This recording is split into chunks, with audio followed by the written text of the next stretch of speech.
Чим далі від центру, тим більше ями. Це спальний район Покровська. Поміж багатоповерхівок не проїхати, дороги розбиті вщент, жаліються водії. Конечно, тяжело ехать. И объезжать, смысла нету объезжать. Как едешь по ямам с минимальной скоростью, конечно, время теряем. Просипається чорт, то що асфальт такий. Люди скаржаться, автошляхи ремонтують щороку, проте вибоїни з часом ще більші. Від цього мають збитки. Колеса, резина, ходовая вообще молчу. Это то, что именно страдает больше всего. Может, технологии не те, может, материалы не те, я не знаю. Но дороги надо делать. Тим часом комунальники вже приступили до ремонту доріг у місті. Робітники знімають прошарки старого асфальту, працює техніка.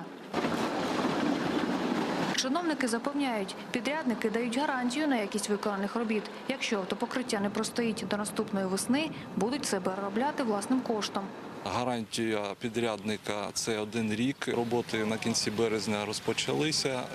Проводиться аварійно-ямковий ремонт, який передбачає потратити кошти у розмірі 1,6 мільйонів гривень. Завершити поточний ремонт планують до літа. Олена Успенська, Володимир Краснов, телеканал «Донбас».